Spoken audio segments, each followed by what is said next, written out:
Glória a Deus, bom dia na paz do Senhor, amados irmãos. Que bênção, 28 de abril, último domingo do mês de abril, último primeiro dia da semana do mês de abril, e nós estamos felizes por estarmos aqui na Escola Bíblica Dominical, segundo trimestre do ano de 2024. Graças a Deus. Como se conduzir na caminhada é o tema dessa quarta lição. E o nosso textuário está na carta que o apóstolo Paulo escreveu, inspirado pelo Espírito Santo do Senhor, à igreja de Colossenses 4:5, que diz assim: andai com sabedoria para com os que estão de fora, remindo o tempo. Então, ele vai falar sobre a necessidade de darmos um bom testemunho cristão, em especial para os que estão de fora, mas acompanham o nosso viver, o nosso cotidiano, o nosso procedimento. Verdade prática. A jornada para o céu deve ser feita com prudência e sabedoria, num contexto de oposição a nossa maneira de viver. Então, aí está a nossa verdade prática. O nosso textuário está na carta de Paulo aos Efésios, capítulo 5, versículos 15 a 17. Eu quero convidar os irmãos que estão aqui presentes para se colocarem de pé, por gentileza, para lermos de maneira audível, alta, esses apenas 3 versículos, 15, 16 e 17, da Epístola de Paulo aos Efésios, capítulo 5, você que está aí no seu lar, pode acompanhar também. Vamos lá então, iniciando o versículo 15. Portanto, vede prudentemente como andais, não como nécios, mas como sábios, remindo o tempo, porquanto os dias são maus, pelo que não sejais insensatos, mas entendei qual seja a vontade do Senhor. Amém. Oremos. Pai Santo, Deus Todo-Poderoso, Deus Pai de nosso Senhor e Salvador Jesus Cristo, uma vez mais adentramos na Tua presença, com ações de graças, te agradecendo por tão grande salvação, pelo sangue vertido na cruz do Teu único Filho, Jesus Cristo nosso Senhor. Te louvamos pela vinda do Espírito Santo, Senhor e guia da igreja. Nos abençoa nessa quarta aula, traga crescimento espiritual, crescimento emocional, crescimento em todos os aspectos da nossa caminhada. Abençoa cada pessoa que nos acompanha, os que estão de maneira remota, que a Tua boa mão também possa tocar neles. Pai, assim nós te pedimos com fé, em nome do Senhor Jesus. Amém. Graças a Deus. Por gentileza, podeis sentar. Vamos pensar um pouquinho sobre o nosso textuário, que está em Colossenses capítulo 4, versículo 5. Andai com sabedoria com os que estão de fora, remindo o tempo. E já deu para perceber que Efésios capítulo 6, versículos 15 a 17, são elementos ou palavras simétricas, estão em simetria com o nosso textuário dessa manhã. Bom, o contexto desse versículo especificamente está no capítulo 4, entre os versículos 1 e 6, é uma exortação paulina, uma exortação de Paulo sobre a oração e a sabedoria. Porque se você quer dar bom testemunho para a sua família, dar bom testemunho no seu trabalho, dar bom testemunho na sociedade, você tem que ser uma pessoa de oração. Você tem que ter uma pessoa que entra no seu quarto e conversa com o seu Deus, porque quanto mais você ora, quanto mais você adora o Deus Santo, mais santo você fica no seu procedimento cotidiano. Então, ele exorta a oração, porque a oração nos aproxima de Deus, nos aproxima do nosso Senhor, e obviamente que você vai reproduzir a glória de Deus na vida das pessoas. Então ele inicia dizendo, exortando: andai com, ou poderíamos traduzir a palavra grega peripateo como portai-vos, ou andar à roda, quer dizer, um padrão, um padrão costumeiro de viver na presença do Senhor, não como o mundo, né?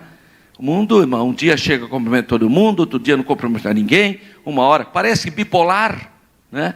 Uma hora age de uma maneira, outra hora, não é assim, irmão, você tem um padrão, você é a luz do mundo, você é sal da terra, se você ora, você está cheio do Espírito Santo, então você tem uma outra perspectiva na sua vida. Agora a pessoa, irmão, parece uma onda do mar, fica espumando toda hora, vem para cá, vem para lá, e age de um jeito, que é isso, irmão?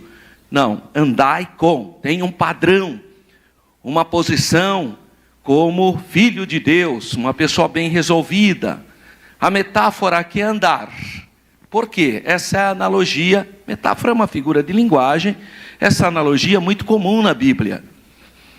Na literatura do Antigo Testamento, tanto secular como religiosa, você vê muito, nós temos que andar naquela direção, e muitas vezes ele não está falando de literalidade, mas como hábitos gerais, inclinações do indivíduo. Essa é a ideia aí no andai. Não é você sair andando com a Bíblia na mão, não é isso, é comportamento. Então a palavra aqui empregada aparece 96 vezes no Novo Testamento, nas páginas, e no Antigo também, aparece várias vezes, né? Tem passagens que diz isso, este é o caminho, andai nele, né? Então aparece muito isso também no Antigo Testamento, com frequência é subentendido como um preceito ético, com valores, andai nesses valores, essa seria então a ideia. Outra palavra grega comum para andai é a stoikeo, ela aparece pelo menos 5 vezes no Novo Testamento. E ambos os casos são referências no comportamento do cristão. O andar do cristão deve ser como? De maneira espiritual. Então está todo mundo lá falando mal, reclamando, xingando na fila. O cristão tem outro comportamento, irmão. Como luz do mundo e sal da terra. Ele não tem a cara do mundo. Então todo mundo falando de uma coisa, você tem uma outra postura. Porque você anda no espírito. Você não anda na carne. Então as pessoas que andam na carne, elas não são satisfeitas com nada. Porque a carne é insaciável. Então quem potencializa suas percepções carnais, está a caminho da derrota. Porque a carne não está satisfeita com absolutamente nada. Então nós não podemos ser inclinados para a carne, mas no espírito, que mostra que a inspiração que nos orienta é transcendente. É Deus que nos orienta, é Deus que nos inspira a vivermos uma vida diferenciada, não segundo o curso desse mundo. E aí ele fala, andai como? Com sabedoria, sem precipitações, sem domínio próprio, né? Tem gente que não tem domínio próprio para nada, qualquer coisinha parece uma ranzinha, né? Tocou, pula. Não, irmão, para. Mais sobriedade, pensa um pouco mais antes de falar, chama domínio próprio isso, é o fruto do Espírito. Agora a pessoa, tudo que vem na cabeça fala, eu sou assim, bateu, levou, isso aí é obra da carne, é andar segundo a carne. Aí falou, por que você tem que responder tudo?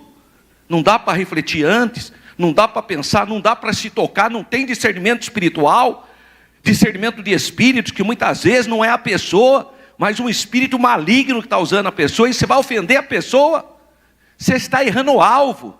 O seu inimigo é o diabo, não são as pessoas são vítimas do sistema. Então tenha domínio próprio, para abrir a sua boca, para abençoar, para glorificar, para ministrar uma palavra de edificação, e nunca de maldição. Deus não te chamou para ser um amaldiçoador. Gênesis capítulo 12, Deus disse para Abraão, Abraão, sê tu uma bênção. Essa é a vontade de Deus para a minha vida, que eu seja um canal de bênção. Então ande com sabedoria. Essa é a exortação paulina para mim. Andais com sabedoria. Essa citação mostra que aquilo que fazemos se obtém sucesso apenas se tivermos na presença de Deus. Mesmo que você acha que está vencendo, falei, bati mesmo, xinguei, humilhei, mesmo que você acha que está vencendo, você está perdendo. Que as coisas da carne não funcionam, irmão. O que traz vitória para nós são posturas espirituais, sensibilidade espiritual, porque é Deus que é o Senhor. Engraçado, né? Mas muitas vezes Deus fala assim: minha é vingança, porque a nossa tendência é querer se vingar, a nossa tendência é bater ou levou, isso é bem obra da carne. Mas muitas vezes Deus diz: você quer você fazer a obra ou deixar para eu fazer? Pense, o que você prefere? Quer deixar Deus fazer ou você mesmo quer fazer? Porque tem gente que ele mesmo quer fazer, né? Ninguém tem sabedoria suficientemente para obter sucesso se não for pela misericórdia de Deus, se não for invocando a direção de Deus para a nossa vida. Então nós precisamos ter discernimento para entendermos e valorizarmos, potencializarmos coisas espirituais. Coisas espirituais, irmãos, e não coisas efêmeras, passageiras, fumaça, coisas que passam rapidamente. E normalmente essa tendência humana, a tendência da carne é valorizar acessórios, é valorizar o que não tem valor nenhum. Então vamos ter discernimento. E aí entra a palavra do Senhor: buscai primeiro o reino de Deus e a sua justiça, o resto é acessório, vai ser acrescentado. Prioridade, minha comunhão com Deus, meu comportamento com Deus, essa é a minha prioridade, porque o resto deriva disso.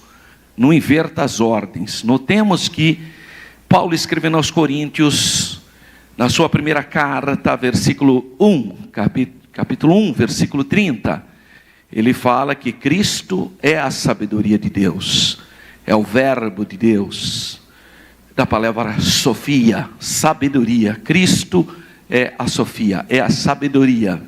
Cumpre-nos estar mortos com Cristo para os rudimentos do mundo. Colossenses 3:20. Então, morto com Cristo é literalmente potencializar as nossas atitudes carnais. Que, irmão, é o seguinte: nós temos que enfrentar os nossos medos. Nós somos pecadores e temos que enfrentar onde nós somos fracos. Se você é fraco, então enfrenta, dobra o seu joelho, ora, se consagra, enfrenta a sua carne. Porque a ideia é uma guerra espiritual, é isso que Paulo fala. Mortos com Cristo para os rudimentos do mundo. Porque a nossa natureza carnal sempre quer reagir, ela quer ressuscitar o tempo todo. Aí nós temos que estar mortos para esses rudimentos. A palavra de Cristo precisa habitar abundantemente no meu coração. Se a palavra de Cristo habitar ricamente, abundantemente no meu coração, eu não terei palavras de maldição, em hipótese alguma. Não falarei palavras de baixo calão. Não terei os hábitos mundanos. Porque a palavra de Cristo é santificadora. Santifica-me na verdade. A tua palavra é a verdade. Então a palavra de Deus santifica o meu coração. São águas purificadoras. Em toda a sabedoria de Cristo. Isso é muito pedagógico e também consolador. Porque morrestes e a vossa vida está oculta juntamente com Cristo em Deus. Colossenses capítulo 3, versículo 3. Então nós estamos mortos para o mundo. Só pode sepultar quem morreu. Por isso que na Igreja Evangélica Assembleia de Deus, nós só batizamos quem já nasceu de novo, quem já morreu para o pecado. Que nós não batizamos para purificar a pessoa do pecado. Porque segundo a Bíblia, o que purifica o homem do pecado é o sangue de Jesus, é o sacrifício expiatório do Calvário. Nós sepultamos quem morreu para o pecado. Portanto, nós batizamos quem já é salvo. Pelos méritos de Cristo. Nós batizamos quem já nasceu de novo. Quem já morreu para o pecado, essa pessoa pode ser sepultada. Quando essa pessoa ainda não está sepultada, você vai sepultar quem está vivo. Isso é crime espiritual. Então, porque morrestes, e a nossa vida está oculta juntamente com Cristo. Morreu para o mundo, para o pecado, para as obras da carne. No entanto, possuímos uma nova vida espiritual por causa da ressurreição de Jesus. Jesus morreu e ressuscitou para a nossa justificação, graças a Deus. Mas tudo isso reduz-se a meras palavras, se não tiver a atuação do Espírito Santo.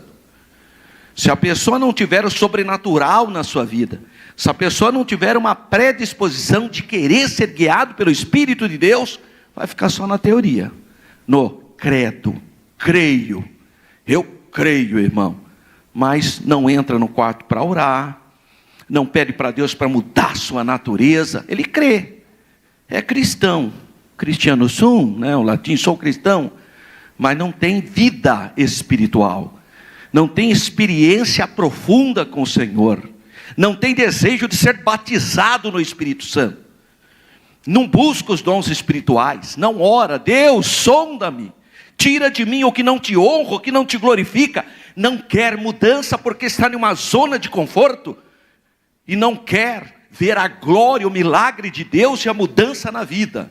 E a vontade de Deus, essa sabedoria, ela muda comportamento. Então o marido que é mau marido é transformado pelo poder de Deus, mas tem que querer ser um marido melhor. Porque tem gente que pensa que é o sol e quer ficar como o sol, todo mundo gira em torno de mim. Tem que querer ser uma esposa melhor. Esse tipo de oraçãozinha aí, Jesus, muda meu marido, é bem a síndrome adâmica. Você está dizendo para Deus que a culpa é do seu marido. E a culpa é nossa. Assume a nossa limitação, a nossa fragilidade. A culpa não é da igreja, a culpa não é do governo, a culpa não é do seu marido, a culpa não são de pessoas. O maior inimigo do indivíduo é ele mesmo. É o seu eu, que inclina para as coisas carnais. E nós temos que enfrentar esse gigante. E Jesus nos dá vitória porque Ele morreu na cruz para eu derrotar a carne. Esse gigante cai quando eu entendo e recebo a sabedoria de Deus. Eu passo a ter o domínio próprio. Lutar contra a minha própria natureza. Eu sou nervosinho também, irmão. Claro, uma vida corrida, cheia de responsabilidade. Tem hora que você... Então, eu preciso conversar com Jesus.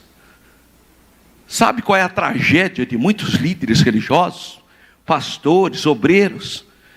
Não tem tempo de conversar com Jesus. É muita responsabilidade. Tem que visitar não sei quem, tem que levar não sei para quem, tem que levar a cesta básica não sei na onde, tem que correr para cá, correr para lá. Não fala mais com Deus. Fala de Deus, mas não com Deus. Essa é a tragédia de muita gente. É muita responsabilidade.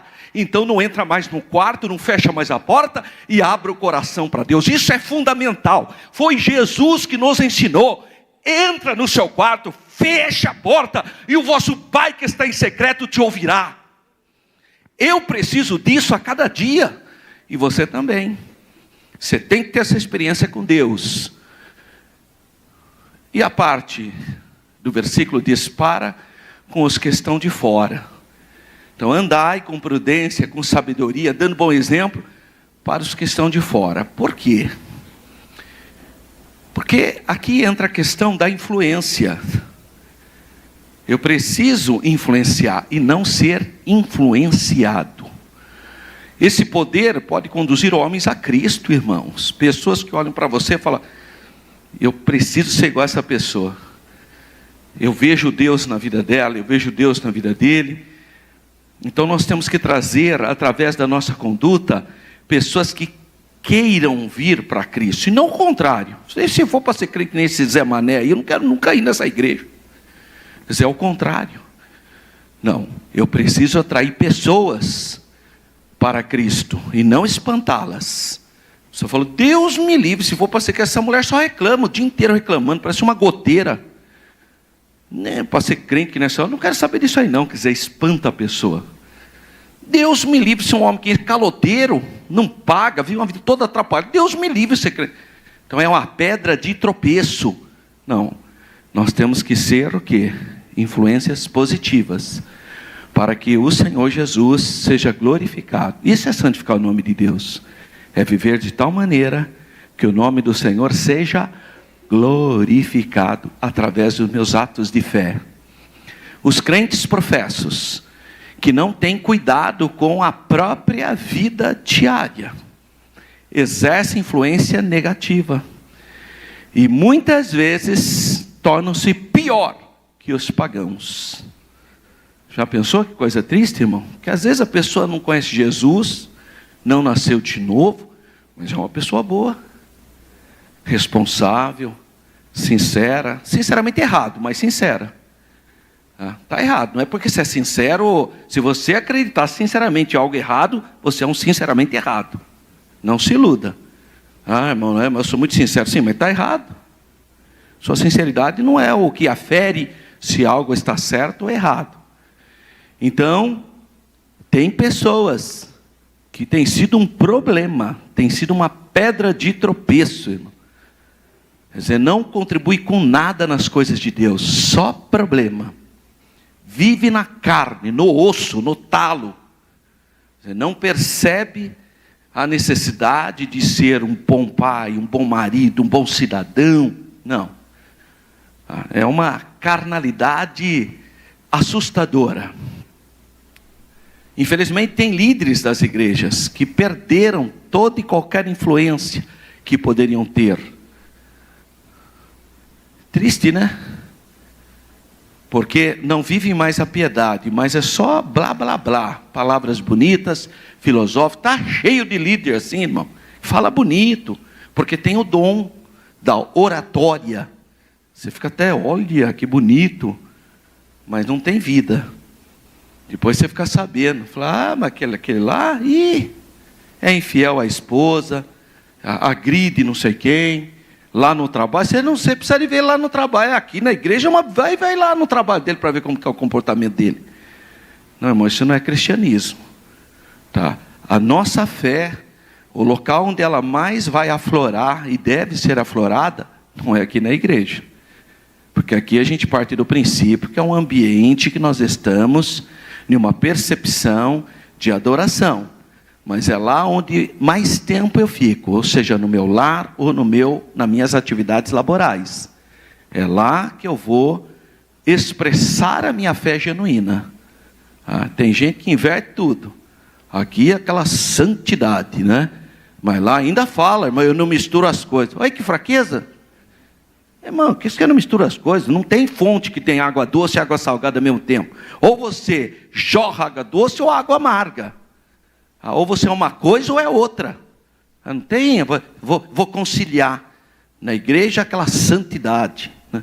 E lá em casa aquele cavalo, né? Na igreja aquela santidade, lá no emprego aquele opressor ou opressora. Não, isso aí é incompatível com o cristianismo, porque eu tenho que dar, eu tenho que influenciar, eu tenho que mostrar as coisas de Deus lá, e não só no blá blá blá também, no falar bonito. A influência perdida na vida de Ló. Ló perdeu a influência. Lá em Gênesis 19, 14, eles acharam, porém, que ele gracejava com eles. Acho que é brincadeira. A pessoa aqui não tem mais postura. Ló deixou muito a desejar, devido ao modo como ele agia. A Bíblia não fala claramente, mas nós percebemos por inferências. O comportamento de Ló estava incompatível. E aí a tragédia veio. E finalmente ele fala, remindo o tempo. Em outras palavras, aproveite as oportunidades. Colossenses 4:5, é o fechamento. Então temos aqui uma interpretação, não é uma tradução. Aliás, eu já vi muitos alunos na escola teológica, às vezes me falam, qual é a melhor tradução da Bíblia, pastor? Eu queria uma tradução mais próxima, tal. Bom, depende, porque não basta dar uma tradução. Às vezes eu preciso de uma interpretação por uma questão de contexto. Expressões que nós temos aqui não significam absolutamente nada se eu traduzir para qualquer outra língua. Ninguém vai entender nada. Então aí eu preciso interpretar aquilo, né? Assim também a Bíblia. Existem traduções que são boas, mas que não trouxeram a ideia que o texto precisaria dar. Então não basta você ter uma tradução, não, minha tradução é palavra por palavra, direto dos originais. Não resolve nada. Então a sociedade bíblica, com muita habilidade, ela vai traduzir a palavra, por isso que nós temos Bíblias de estudos. Então ele fala, remindo o tempo, ou aproveitando as oportunidades, para entender. Porque você fala remir o tempo, você vai entender uma coisa. Se eu falar aproveita a oportunidade, você vai entender outra. Então o grego diz literalmente, remindo o tempo. Ou seja, aproveita o tempo no máximo, essa é a ideia. Tire proveito de cada oportunidade que você tenha, que Deus coloque na sua vida. Porque tem gente, irmão, que Deus dá oportunidade para ele, ao invés dele entender que agora ele vai abençoar pessoas, que ela vai ser um canal. Não, aí pensa que é a quarta pessoa da Trindade, né? Ele pensa que é para, você vê, irmão, Deus me exaltou. Que fraqueza. Na verdade, quando Deus te dá uma oportunidade, normalmente não é por causa de você. Pode tirar o cavalinho da chuva. Normalmente Deus te dá a oportunidade porque alguém está orando e tem que ser abençoado e você será esse canal. Então para de bobagem, irmão, de achar que, olha, irmão, Deus está me prosperando. Preste atenção quem está do seu lado. Que provavelmente alguém orando muito tempo para ser abençoado e Deus está te prosperando para abençoar aquela pessoa. Para ser um facilitador daquela pessoa. Então para de achar que você é o bambambam. Para. Deus nos dá oportunidade, nos dá estratégia, nos coloca em locais bons, porque Ele tem um propósito de abençoar o povo dele. E quando a gente perde essa visão, Ele precisa chamar outros, naturalmente, tá? Quando a pessoa não percebe. Então aqueles crentes durante longo tempo tinham vindo do paganismo. Eram pessoas do bateu, levou, falou, eu falo também. É paganismo. Paganismo é assim, vingativo, conspirador, e eles gastaram todas as suas energias nas práticas pagãs, que eu falei já para vocês. O fiel fica com a carinha da sua divindade. O mundo pagão, vamos dar um exemplo do paganismo mais presente no mundo greco-romano.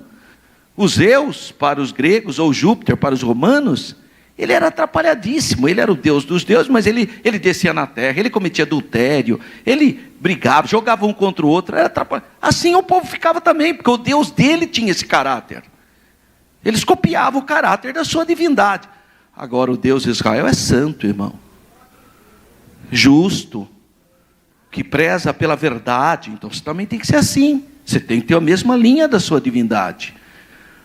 Então eles que perderam tempo com as profanações, com as festas pagãs, se dedicando à idolatria, ao pecado. Muita gente aqui veio desse mundo também.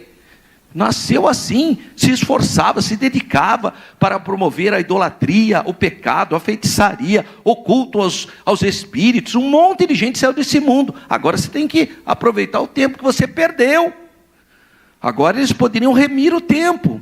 O tempo o quê? O tempo que eles perderam nessas práticas pecaminosas, restaurando, compensando, pelo menos, uma tentativa, através do quê? De uma vida santa, tirando vantagens das oportunidades e praticando bem. O tempo está passando, irmão. O tempo está passando para todo mundo. Então se você tem saúde, olha, irmão, que tem de gente com dengue nos hospitais. Os hospitais estão saturados. É assustador hoje. Se você for no hospital, você vai ficar, você não tem noção do que está acontecendo. Pessoas com dores, porque a dengue é uma doença complicada, muita dor, muito tira a força, exaure a pessoa. E você é saudável, aproveite seu tempo, viu? Vem orar, chega um pouquinho mais cedo para orar. O culto começa às 18 horas, vem um pouquinho mais cedo, dobra seu joelho, pede para Jesus te dar graça, para Deus falar com a igreja, convida alguém para vir ouvir a palavra de Deus. Irmão, se existe uma igreja talentosa, é essa igreja sede. Meu Deus do céu, você pode convidar qualquer pessoa para vir assistir um culto aqui, irmão. Às vezes a gente tem até vergonha, né, de levar pessoas em certas igrejas. É aquela simplicidade, né, irmão? Então você tem até vergonha, fala, nem vou levar. Mas aqui na sede, que você pode trazer qualquer pessoa, irmão. Poucas igrejas têm a estrutura, têm os talentos que nós temos aqui nessa igreja, irmão. Esse coral, essa orquestra, a ordem diaconal, os obreiros, os irmãos, o conforto, a estrutura, nós temos tudo de bom. Por que você não convidou ainda seu parente? Eu tenho vergonha. Mas não é você que vai convencê-lo, é o Espírito Santo. Fala, queria que você visitasse no culto. Hoje é o culto do Pai, não é? Hoje é o culto do departamento do Pai. Programa de adoção e integração. Todas as congregações, aí em Vila Padre Anchieta também, é o culto com o Pai. Convide pessoas para vir, convide seu filho que está afastado, convide o seu vizinho, aquela pessoa. Outra coisa, irmão, quero pedir oração para um amigo do trabalho que está muito doente. Mas já convidou ele para vir orar para o pastor ungir ele com óleo? Fica fazendo média, viu? Pedir oração para você. Traz ele aqui para orar, irmão. Que história é essa? Pedir. Tá bom, uma coisa não exclui a outra. Pode continuar pedindo, mas age um pouquinho mais. Fala, olha, você está precisando de oração? Tô, vamos lá. Meu pastor, ele vai ungir você no final do culto, Jesus vai te curar. Você tem que ser nem aquela menininha de Israel. Ela foi levada cativa, era uma adolescente. Podia estar revoltada, porque estava levado como escravo, estava lá na casa do rei da Síria. A família de Ramã não. Naamã. E lá naquele contexto de prova, num contexto de adversidade. Quando ela soube que o Naamã estava leproso e viu a conversa da esposa dele, ela foi lá na lata e falou, se esse homem aí leproso fosse lá no meu pastor lá em Israel, lá em Samaria tem um pastor lá, Eliseu, pastor presidente da Assembleia de Deus, Ministério Belém lá de Samaria. Se você soubesse, você ia ver só, ele fazia uma oração, ele recordava, é mesmo, olha a fé da menina, por que você não age que nessa menina? Fala lá para o seu vizinho, está doente, sei lá o que está acontecendo, vá se você for lá na Assembleia de Deus, vai lá para você ver. Tem um irmão lá que fez 70 anos, chamado Nestor, ele é pastor, ele ora, e Jesus cura, porque ele é um homem de Deus. Creia, traga a gente aqui para receber a oração da fé, irmão. Mas você tem que fazer a sua parte, vem mais cedo. Você é batizado com o Espírito Santo? Você precisa de poder, você precisa de revestimento, você já é salvo. Você aceitou Jesus, você é salvo pelos méritos de Jesus no Calvário. Agora você precisa de poder, você precisa ser batizado no Espírito Santo, você precisa de revestimento de poder. Não dá para ver uma vida medíocre, acomodada, acostumada. Deus quer encher você do Espírito Santo. Deseja, queira. Mas chega mais cedo, né, irmão? Chega todo atrasado, aquela tribulação, ele fica nervosinho porque não tem local para pôr o carro. E vem aqui teu irmão que sentou no seu lugar. Olha, ele tem lugar. Já nem recebe a palavra mais. Bom, aqui não tem gente assim, né, irmão? Vamos voltar. Então agora, nós temos que ter essa perspectiva de remir o tempo. Aproveitar aquilo que nós desperdiçamos na nossa mediocriosidade pagã. A expressão usada em Efésios, lembra Efésios?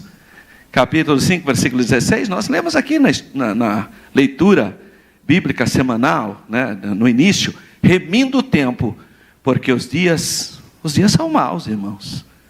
Os dias são maus. Entre as possibilidades têm sido aventadas as seguintes traduções: tirando o proveito máximo do tempo.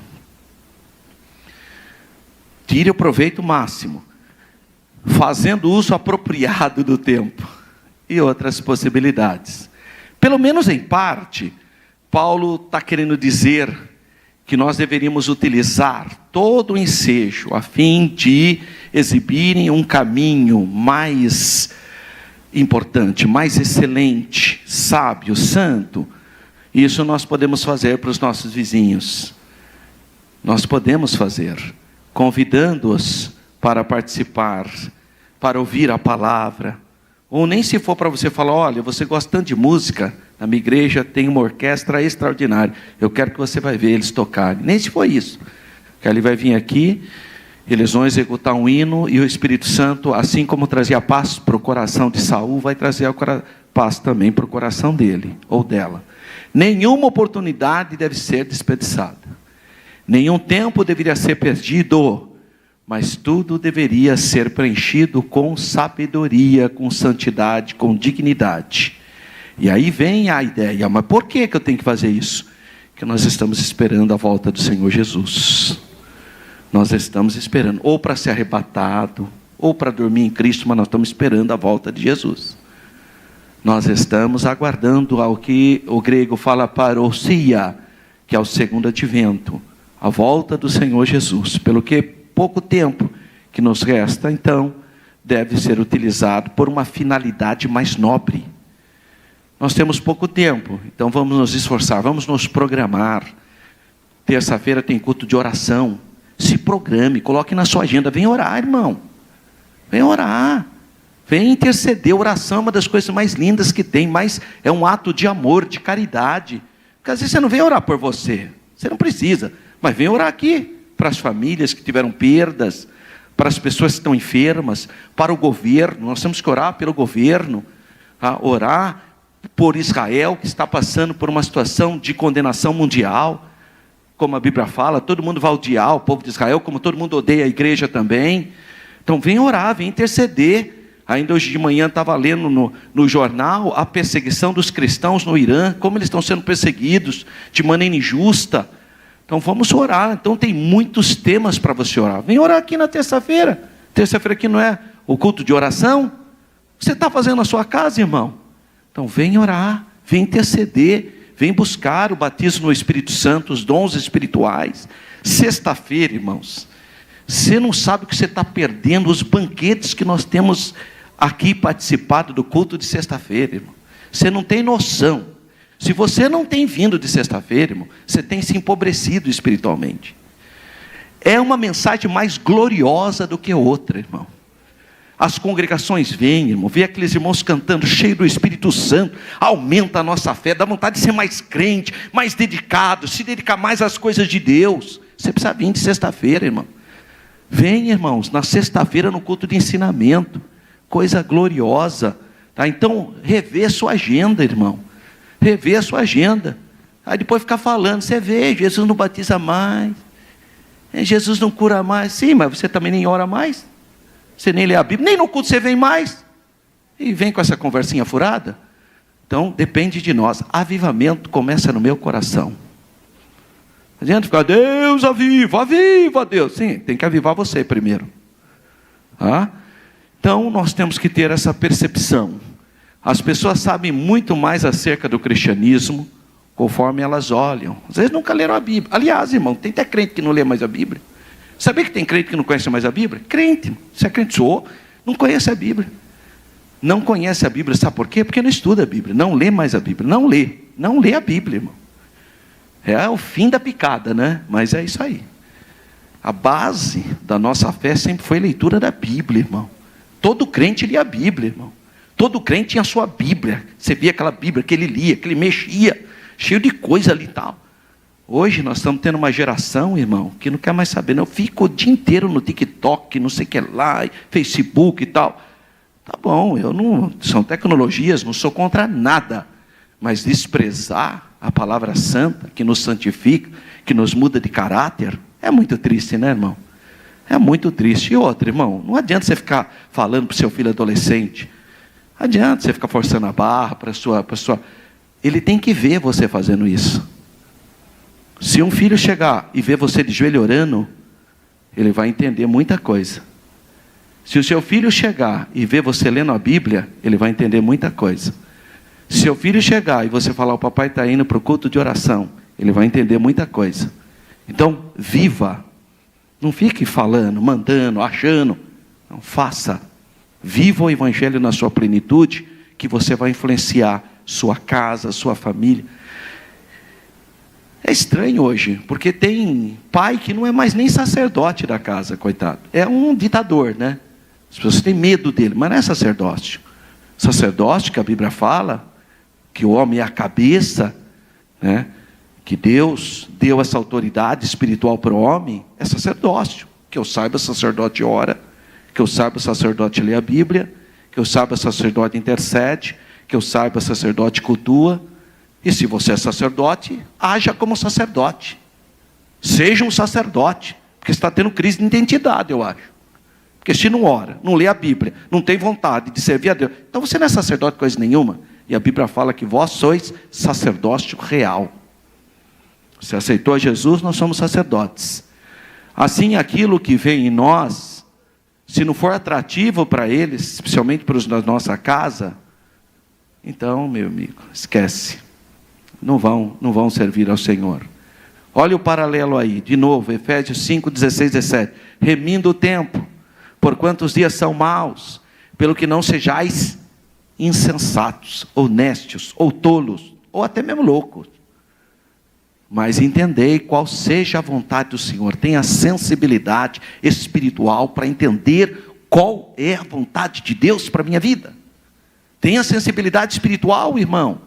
Então retome a sua vida espiritual. Você que participava de culto de vigília, volta a orar aqui. Aqui toda sexta-feira, né, pastor? 22 horas, né? Tem vigília aqui, irmão. Consagração, tem o dia com Deus, né? Acho que é a quinta-feira que antecede a Santa Ceia do Senhor Jesus. Aqui na sede tem o dia com Deus. Então retome sua vida espiritual. Mexa nisso. Não está bom, irmão. Muda.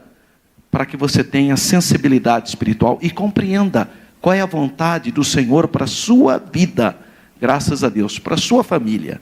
A nossa lição fala sobre a jornada da vida cristã. Isso é jornada, é caminhada. Qual é o padrão de conduta que eu tenho que ter? Então sinaliza como devemos agir na nossa caminhada para o céu. Lembra da última aula, aula 3? O meu destino é o céu. Caminhando eu vou para Canaã celestial. Então, se realmente eu tenho o alvo, que é o céu, eu tenho que agir, então eu tenho que viver uma vida diferenciada. Como evidência do seu amor e cuidado, preparando tudo para o quê? Para que nós fiquemos no caminho. Por isso que Deus vai nos corrigindo e vai nos exortando. Nessa lição, então, nós vamos ver rapidamente a respeito de como devemos conduzir pelo caminho que nos leva às mansões celestiais. Glória a Deus. Então, primeiro, o padrão de conduta na caminhada cristã. O Senhor Jesus como nosso padrão. Jesus diz assim: aprendei de mim, que sou manso e humilde de coração. Então, nós temos que aprender do Senhor Jesus. Essa é uma igreja cristocêntrica. Cristo é o centro da nossa vida, do nosso culto, do nosso padrão, do nosso procedimento. Então vamos refletir a respeito do padrão geral de conduta, a vontade do Pai expressando na nossa caminhada cristã. Há um padrão que o Senhor Jesus espera dos seus discípulos. Obviamente, há um padrão, fazer a vontade de Deus nessa vida, como peregrino. Então a palavra padrão expressa uma norma, algo que nos dá autoridade para identificarmos como cristãos, uma vida de consagração. Então em João capítulo 13, versículo 15, o Senhor Jesus diz assim: porque eu vos dei o exemplo, para que como eu vos fiz, façais vós também. Então Jesus é o modelo, é a pedagogia de Cristo. A pedagogia de Cristo é: sede meus imitadores. Paulo fala isso: sede meus imitadores, como eu também sou de Cristo. Então a pedagogia de Cristo é essa: prega o que vive e vive o que prega. É palavra e exemplo. É a materialização da fé. Ora, esse texto expressa que ele é o nosso modelo. Modelo de quê? De conduta, de postura, de vida, de cosmovisão. Essa é a ideia desse texto. Então há um padrão de conduta básico que o Senhor Jesus pré-estabeleceu para nós cristãos vivemos nesse mundo. Então vem as muitas orientações, como João dizendo: não ameis o mundo, nem no que no mundo há. Mundo é sistema. Porque quem ama o mundo e as coisas que no mundo há, o amor do Pai não está nele. Porque o mundo passa, bem como suas concupiscências. Mas aquele que faz a vontade do Senhor permanece para sempre. Então nós temos um fio condutor, que é a fé. Hebreus 12 fala isso. Olhando para Jesus, autor e consumador da nossa fé. 1.2, fazendo a vontade de Deus. Essa é a nossa conduta, o nosso padrão de conduta. Agradar a Deus, o nosso Criador, ter prazer nisso. Como filho de Deus, o Senhor Jesus procurou agradar o Pai. Tudo ele falava, é a vontade do Pai. E não por acaso o Senhor nos incentiva a buscar a mesma orientação, a vontade do Pai. A oração do Pai Nosso, né? Pai Nosso que estás nos céus. Então, aos olhos humanos, o padrão que Jesus deixou parece muito difícil, e é mesmo. Segundo a carne lê a livro, isso aqui é um absurdo, isso aqui é onde você viu um negócio desse aqui, isso aqui não dá, não dá mesmo. Por isso mesmo que ele mandou o Espírito Santo. Por isso que nós temos o Espírito Santo, exatamente porque é um padrão que a carne não consegue praticar. Mas quando você está cheio do Espírito Santo, em sintonia com o céu, aí você consegue. Isso é possível quando buscamos o auxílio do alto. Através da onde? Da oração, da comunhão. Então o cristão que deseja ir para o céu, procura fazer a vontade de Deus. Deixando o quê? O egoísmo, o orgulho, a vaidade. Essas coisas impedem. Irmão, se existe uma coisa que tem destruído relações, é o egoísmo, o orgulho. Comigo é assim. Quando você casou comigo, você já sabia que eu era assim. Olha que fraqueza, irmão. Você não consegue mudar, né? Falei para vocês, uma irmã falou isso para mim no gabinete pastoral. Pastor, eu não mudo. Falei, então a senhora está errada. Falei, na lata. Tem que mudar sim. Você tem que querer ser uma pessoa melhor. Tem que deixar Deus operar na vida. Se está bom, melhora. Não, irmão, nem vou mais em culto de ensino, porque eu já sei tudo. Oi, irmão. É muita fraqueza, né? Que é isso, irmão? Nunca a gente sabe tudo. Sempre é bom aprender. Então, o egoísmo, o orgulho, a vaidade, são elementos destrutivos da nossa humanidade com Deus, da nossa vida com Deus. Tá? São pedras que fecham o coração. Perde o sentimento, perde a humanidade. O egoísmo, o orgulho, a vaidade desconfigura o indivíduo. Perde o senso, a sensibilidade. A pessoa é tão soberba, tão orgulhosa, que não vê mais a dor, não tem mais empatia. Então é muito triste isso. Olha só, tudo o que vos quereis que os homens vos façam, fazei-lo também. Vós. Então você não quer que as pessoas te tratem bem? Então trate bem os outros. Tem gente, irmão, que só cumprimenta você se você cumprimentar ele. Não tem problema, cumprimenta ele. Toma iniciativa. Toma iniciativa, irmão. A pessoa fica meio ressabiada, né? Se eu dar a mão, aquele irmão não dá a mão. E daí se ele não der a mão? Você fez sua atitude. Paz o Senhor, irmão. Não quer azia. A paz volta para você. Está tudo bem. Vai ficar, não sei se eu dou a mão para a irmã, e se ela não me der a mão. E daí se não der a mão? Dá a paz, irmão, vai embora. Fraqueza, né? Fica sempre pensando, qual vai ser a reação do meu...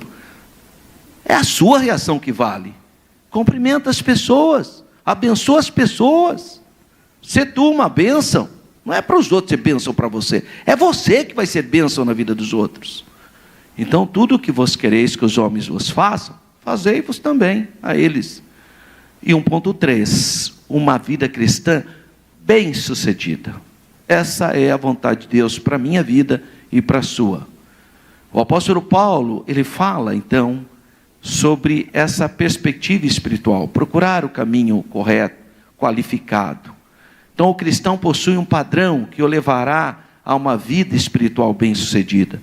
Ora, Deus, então o que o Espírito Santo faz? Te dá discernimento, você não tem mais inveja, não há necessidade, você é uma pessoa segura. Está cheio de gente com teorias da conspiração. A irmã olhou feio para mim, o pastor nem me cumprimentou. É, teoria da conspiração, que nem no mundo tem.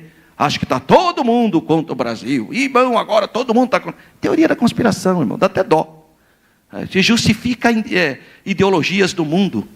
Tudo está conspirando. Olha, irmão, olha só. A China pôs um um vírus dentro do meu copo água que a Sanasa fez. É teoria da conspiração, irmão. Dá até dó. Gente insegura.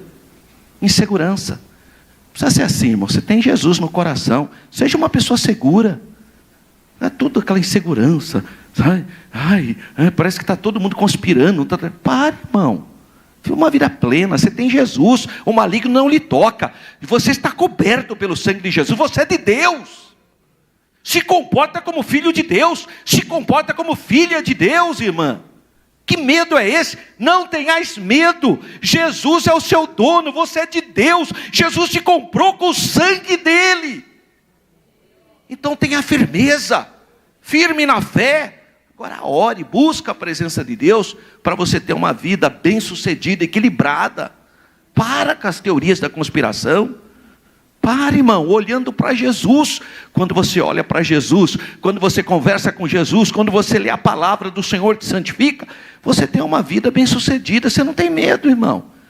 Tem medo não. Mas está tudo me conspirando. O patrão vai mandar. Se mandar você embora, Deus abre outra porta. Você tem que ser que nem José.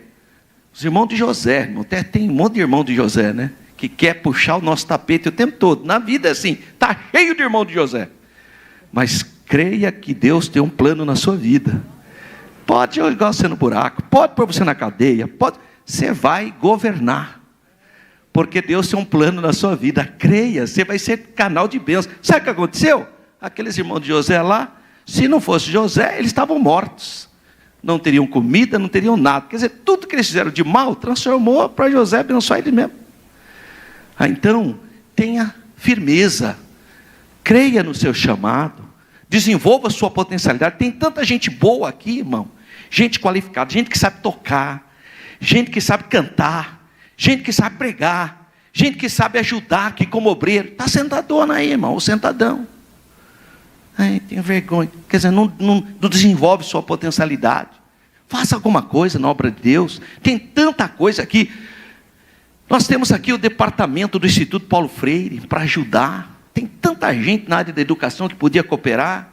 Não me chamaram. Irmão, que fraqueza. Tanta gente boa, qualificada, que podia ajudar no departamento infantil, na própria escola dominical. A gente precisa de tanta gente. Tanta gente boa, mãe, para ajudar a recepcionar. Que é um dos dons mais lindos que tem. A pessoa chega com medo às vezes, e você desconstrói tudo isso com um abraço, com uma palavra carinhosa. É um dom.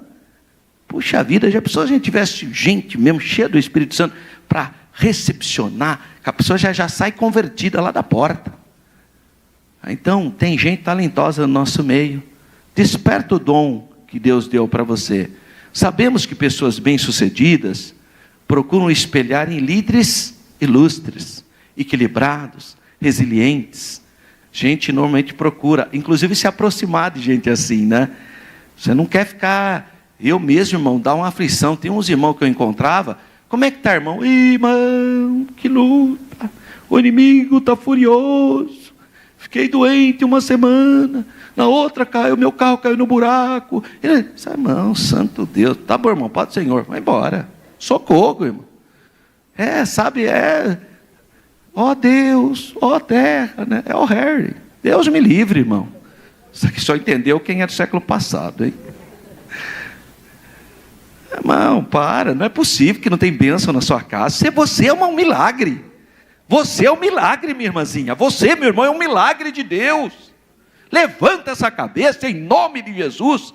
Está acabando o mês de abril, está vindo um novo mês. Ô glória! Eu creio em milagres, no sobrenatural de Deus. Jesus salva, Jesus cura, Jesus batiza no Espírito Santo. E Ele está me preparando para morar no céu. Então tem alegria, tenha gozo, ânimo. Oh, irmão, que maravilha, às 18 horas nós vamos ter um grande culto aqui. Não, irmão, já vim na escola dominical, já fiz minha obrigação. Olha que fraqueza, irmão. Quer dizer, puxa, quer ir para baixo. Não, irmão, ânimo. Culto à noite, chega mais cedo, ora, tira um momento de oração, ânimo.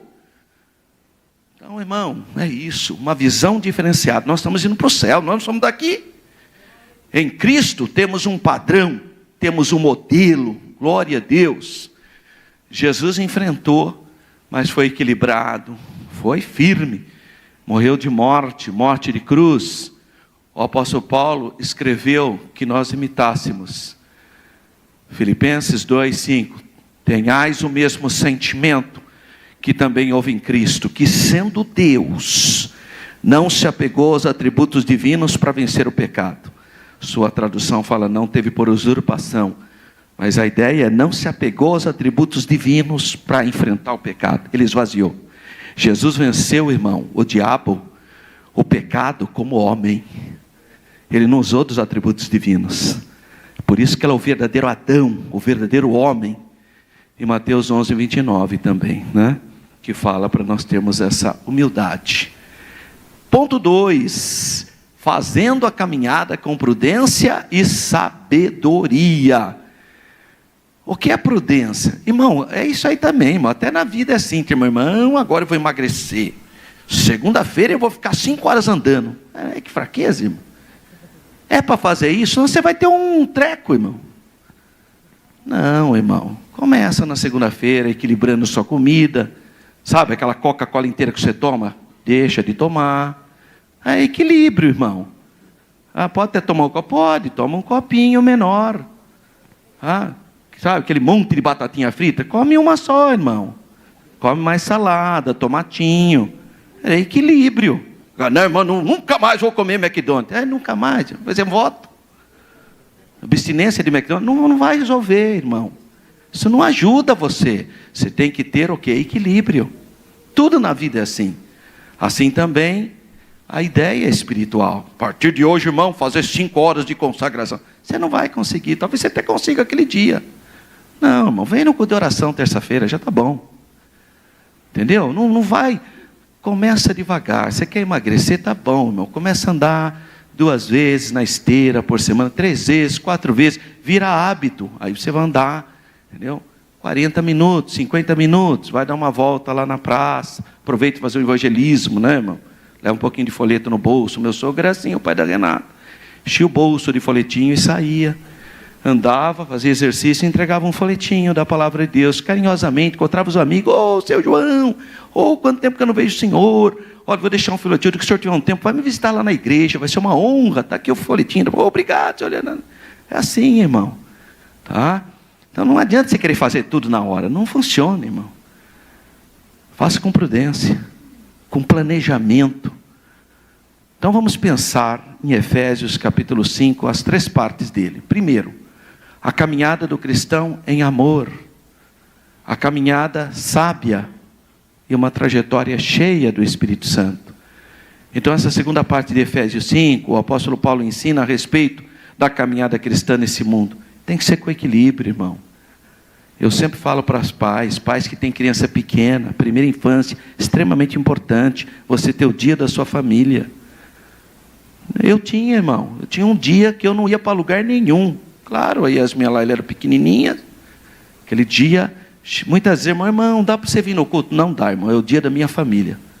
Eu achava meio estranho. Nossa, irmão, você vai deixar de pregar para 100 pessoas? Vou. Porque eu primeiro quero ser uma bênção na minha casa. Meu primeiro altar primeiro. Deus, família, igreja. Não inverto as coisas. Tem um dia, irmão, você tem filho pequeno. Come pipoca com ele, assiste ao Rei Leão, sei lá o que você quiser. Entendeu? Mas esteja com ele, rola na sala, brinca de bicicleta, tem um dia com a sua família, faz o culto doméstico. Tem um dia. Se você tem filho pequeno, a primeira infância é fundamental. Equilíbrio, irmão. Vou deixar minha família porque eu tenho que estar todo dia na igreja. Não é isso, irmão. Não é isso. Ter equilíbrio na caminhada. Se planeja, se organiza, tem um planejamento. Então há a palavra prudência que se destaca aí. Prudência. E no Antigo Testamento, prudência tem a ideia de compreensão, discernimento. Provérbios 9:10, crescerá em prudência. O justo, hein?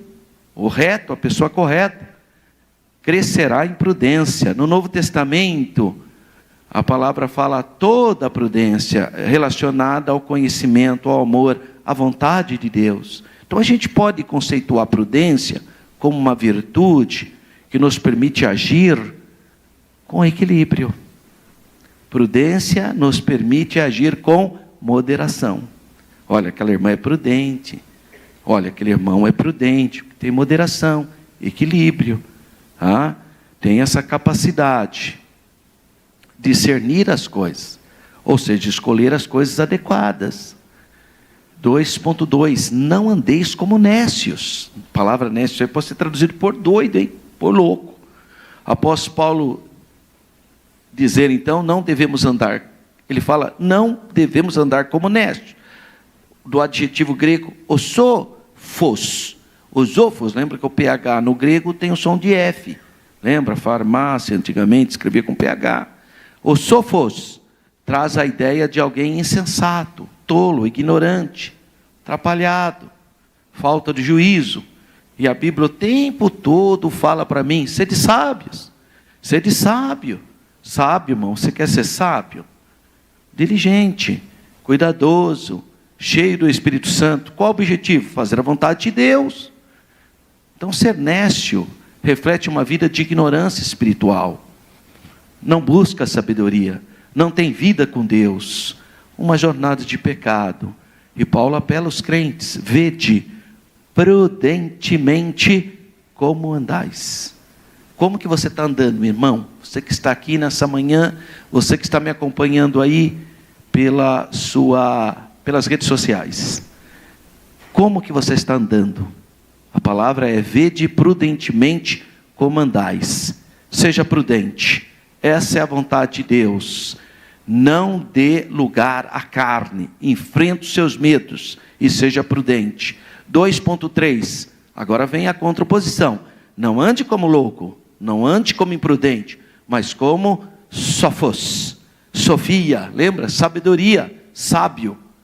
Esse adjetivo descreve o quê? A obra do Espírito Santo na vida do crente. Que andam e caminham na luz, na santidade, no amor de Deus. A luz de Deus está operando na minha vida. Há um compromisso de jamais voltar à antiga conduta, aos rudimentos do mundo. Dizer não, e caminho, e vai em frente, deixando as coisas que para trás ficam, prossigo para o alvo. Glória a Deus. Então é bom compreender que a sabedoria aqui não está se referindo à sabedoria acadêmica. Não, irmão, agora eu sou mestre, agora eu sou doutor, agora eu sou especialista. Não, não é isso. Estou falando de coisas espirituais, de coisas que vêm de cima e não de baixo.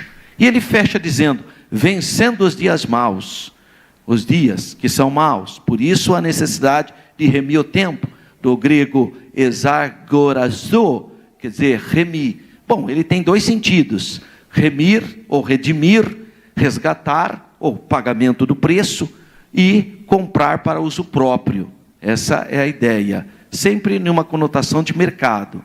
Remindo o tempo, o apóstolo Paulo se refere então ao cristão que conduz de maneira o quê? Proveitosa. Irmãos, já que já não tem muito tempo, então vamos viver em plenitude, com coisas boas. Não dê espaço para as coisas ruins, porque o tempo é pouco. Então não fica dando tempo para coisas depressivas. 3.2, remindo o tempo, porque isso tem a ver com o retorno de Cristo, a parousia. Então, quando se falava a respeito de remir o tempo, entre os cristãos primitivos da igreja inicial, qual que era o pensamento deles? A iminência e a volta de Jesus. Então eles tinham que tomar cuidado, estar vigilantes, ser sábios, ser temperados, porque Jesus está vindo. Então a volta de Jesus era o sinal que o tempo está passando muito rápido e Jesus está vindo. Então os cristãos eram incentivados a viver sabiamente cada momento da sua espiritualidade, com essa visão.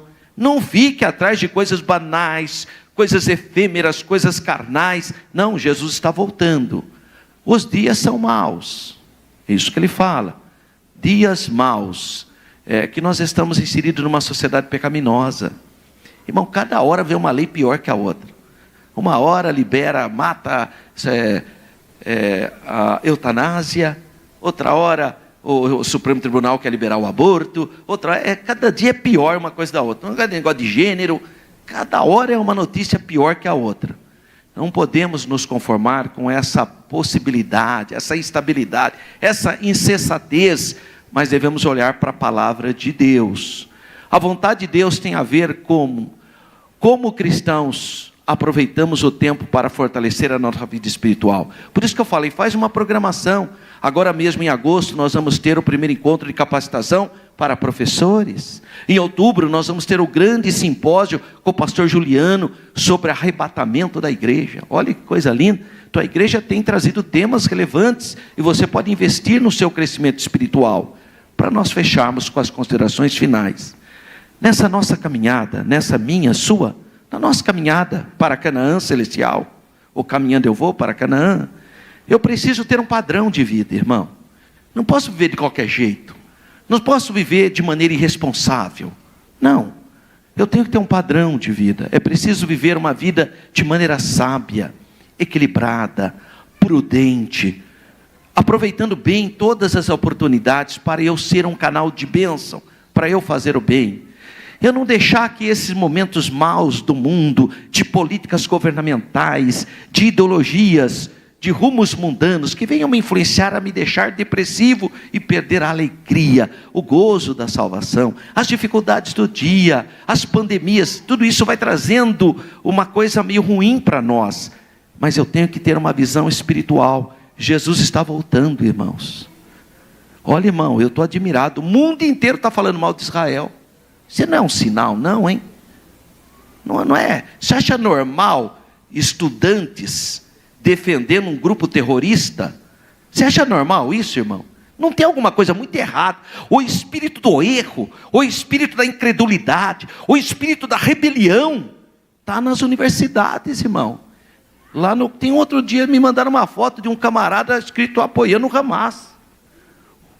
Aqui no Brasil, grupo terrorista. Olha a situação do mundo, mas essas coisas, irmão, eu não posso cair nesse jogo depressivo, de tanta coisa. Não, eu vou olhar para Jesus, eu vou dizer: Maranata, ora vem Senhor Jesus.